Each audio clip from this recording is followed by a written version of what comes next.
दोस्तों यहाँ एक तरफ Motorola G67 power 5G smartphone जिसका बेस वेरिएंट 8GB 128GB आपको आज से ही इसकी फर्स्ट सेल में 1499 का देखने को मिल जाएगा। वहीं दूसरी ओर ओप्पो K13 5G जिसका base variant 8GB 128GB cell के अंदर 1499 का मिल जाता है।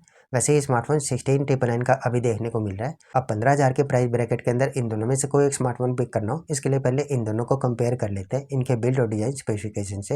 अगर हम बात करें इनके बिल्ड और डिजाइन की तो दोनों स्मार्टफोन इनके ग्लोसी लुक बैक पैनल के साथ देखने को मिल जाते हैं। एक और मोटोरोला का स्मार्टफोन जो कि इनके premium silicon polymer back panel के साथ देखने को मिलता है। ऊपर की साइड स्क्वायर शेप डिजाइन के अंदर इसके कैमराज देखने को मिल जाएंगे। लुक और डिजाइन मोटोरोला के अदर स्मार्टफोन की तरह ही देखने को मिलेगा। वहीं ओप्पो का स्मार्टफोन भी इनके ग्लोसी लुक बैक पैनल के साथ देखने को मिल जाएगा, जहां ऊपर की साइड स्क्वायर शेप डिजाइन के अंदर इसके कैमराज होंगे। लोगो डिजाइन में दोनों स्मार्टफोन काफ़ी अच्छे देखने को मिलते हैं। वैसे आपको इन दोनों में से कौन सा स्मार्टफोन का डिजाइन अच्छा लगा कमेंट कर सकते हैं। बात करें डिस्प्ले की, मोटोरोला का स्मार्टफोन में 6.7 इंच की फुल एचडी रेजोल्यूशन वाली 120 हर्ट्ज की फ्लैट आईपीएस एलसीडी डिस्प्ले देखने को मिल जाएगी, जबकि ओप्पो के स्मार्टफोन में 6.67 इंच की फुल एचडी रेजोल्यूशन वाली 120 हर्ट्ज की फ्लैट आईपीएस एलसीडी डिस्प्ले देखने को मिलती है। दोनों ही पंच होल डिस्प्ले है। मोटोरोला के स्मार्टफोन में साइड फिंगरप्रिंट सेंसर मिलेगा, जबकि ओप्पो के स्मार्टफोन में इन डिस्प्ले फिंगरप्रिंट सेंसर देखने को मिल जाता है। मोटोरोला के स्मार्टफोन में 1050 नीट्स की पीक ब्राइटनेस मिलेगी, जबकि ओप्पो के डिस्प्ले में 1200 नीट्स की पीक ब्राइटनेस देखने को मिलती है। यहाँ मोटोरोला की डिस्प्ले में कॉर्निंग गोरिल्ला ग्लास 7i का प्रोटेक्शन भी देखने को मिल जाता है। दोनों स्मार्टफोन में प्लास्टिक का बॉक्सी टाइप फ्रेम देखने को मिलता है। कुल मिला के दोनों स्मार्टफोन बिल्ड और डिजाइन में लगभग सिमिलर से देखने को मिलेंगे, लेकिन अच्छी डिस्प्ले आपको ओप्पो के स्मार्टफोन में देखने को मिलती है। बात करें इनके कैमरास की, दोनों स्मार्टफोन के बैक साइड में इनके ड्यूल कैमरास देखने को मिल जाते हैं, जहाँ पे इनका प्राइमरी कैमरा 50 मेगापिक्सल का एआई कैमरा देखने को मिलेगा, जो कि मोटोरोला के स्मार्टफोन में सोनी LYT-600 के सेंसर के साथ देखने को मिल जाता है। इनका सेकेंडरी कैमरा मोटोरोला के स्मार्टफोन में 8 मेगापिक्सल का अल्ट्रा वाइड सेंसर मिल जाएगा, जबकि ओप्पो के स्मार्टफोन में 2 मेगापिक्सल का डेप्थ सेंसर देखने को मिलेगा। मोटोरोला के स्मार्टफोन में 32 मेगापिक्सल की सेल्फी मिलती है, जबकि ओप्पो के स्मार्टफोन में 16 मेगापिक्सल की सेल्फी देखने को मिल जाती है। यहाँ मोटोरोला के स्मार्टफोन के फ्रंट और बैक कैमरे से 4K वीडियो शूट कर सकते हैं, जबकि ओप्पो के स्मार्टफोन के बैक कैमरे से 4K वीडियो शूट कर पाएंगे, लेकिन फ्रंट सेल्फी से फुल एचडी का सपोर्ट देखने को मिलता है।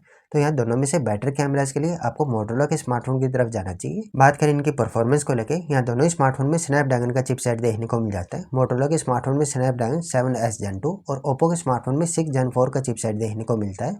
दोनों ही चिपसेट 4nm पे बेस है, बैटरी एफिशिएंट चिपसेट है। 7S Gen 2 जो कि 6 लाख प्लस की परफॉर्मेंस के साथ देखने को मिलता है, जबकि 6 Gen 4 जो कि 8 लाख प्लस की परफॉर्मेंस निकाल लाता है। मतलब परफॉर्मेंस हमें ओप्पो के स्मार्टफोन में ज़्यादा बैटरी देखने को मिल जाएगी। इनकी रैम और स्टोरेज को लेकर बात करें तो दोनों स्मार्टफोन में LPDDR4X रैम टाइप, मोटोरोला के स्मार्टफोन में UFS स्टोरेज 2.2 की मिलेगी, जबकि ओप्पो के स्मार्टफोन में UFS स्टोरेज 3.1 की मिल जाएगी। यहाँ ओप्पो के स्मार्टफोन में 6000 mm² का VC कूलिंग का सपोर्ट भी देखने को मिल जाता है। तो यहाँ पे बेटर परफॉर्मेंस ही ओप्पो के स्मार्टफोन की तरफ जाइएगा। बात करें इनके बैटरी और चार्जर को लेके, तो दोनों ही स्मार्टफोन में 7000 mAh की बड़ी बैटरी मिल जाती है, जिसको चार्ज करने के लिए मोटोरोला के स्मार्टफोन में 30 वोट का चार्जर मिलता है और ओप्पो के स्मार्टफोन में 80 वोट का सुपरवॉक चार्जर मिल जाता है। तो बड़ी बैटरी के साथ यहाँ फास्ट चार्जर हमें ओप्पो के स्मार्टफोन में देखने को मिल रहा है। इनके यूआई को लेकर बात करें तो मोटोरोला के स्मार्टफोन में इनका clean UI hello UX plus Android 15 मिलता है, और ओप्पो के स्मार्टफोन में ColorOS 15 प्लस एंड्रॉइड 15 मिल जाता है। यहाँ मोटोरोला के स्मार्टफोन में एक मेजर एंड्रॉइड अपडेट प्लस 3 साल के सिक्योरिटी पैच मिलते हैं, जबकि ओप्पो के स्मार्टफोन में 2 मेजर एंड्रॉइड अपडेट प्लस 3 साल के सिक्योरिटी पैच मिलते हैं। मोटोरोला के स्मार्टफोन में 3.5mm ऑडियो जैक देखने को मिल जाएगा, IP64 की रेटिंग मिलेगी, मल्टीग्रेड सर्टिफिकेशन देखने को मिलता है, और ओप्पो के स्मार्टफोन में IP65 की रेटिंग देखने को मिलती है। NFC का फीचर मिल जाता है, IR ब्लास्टर मिलता है। तो यहाँ कुल मिला के दोनों ही स्मार्टफोन काफी अच्छे प्रीमियम से और फीचर रिच देखने को मिल जाते हैं। फिर भी दोनों में से कोई एक स्मार्टफोन पिक करना हो तो यहाँ अगर आपको क्लीन यूआई के साथ बेटर कैमराज वाला स्मार्टफोन चाहिए तो मोटोरोला के स्मार्टफोन की तरफ जा सकते हैं। इसका बेस वेरिएंट 8GB 128GB आपको आज से इसकी फर्स्ट सेल में 15,000 के अंदर देखने को मिल जाएगा। तो यहाँ मोटोरोला यूजर्स के लिए Motorola G67 power 5G smartphone आपको ज़्यादा बेटर डील प्रोवाइड करवा देगा। वहीं इन दोनों में से कोई better value for money smartphone चाहिए तो ओप्पो का स्मार्टफोन आपको ज़्यादा बेटर डील प्रोवाइड करवा देगा। ये स्मार्टफोन लुक और डिजाइन में भी काफ़ी अच्छा है। एमोलेड डिस्प्ले देखने को मिलती है, इन डिस्प्ले फिंगरप्रिंट सेंसर मिल जाता है, अच्छे कैमराज है, 4K का सपोर्ट मिल रहा है, पावरफुल परफॉर्मेंस देखने को मिल जाती है, बड़ी बैटरी के साथ फास्ट चार्जर मिल रहा है, IR ब्लास्टर मिल रहा है, NFC का फीचर मिल रहा है। IP68 की रेटिंग के साथ ये स्मार्टफोन का बेस वेरिएंट 8GB 128GB आपको सेल के अंदर 15,000 के अंदर देखने को मिल जाता है। तो मेरे हिसाब से दोनों में से ओप्पो का स्मार्टफोन ज़्यादा बेटर डील प्रोवाइड करवा देगा।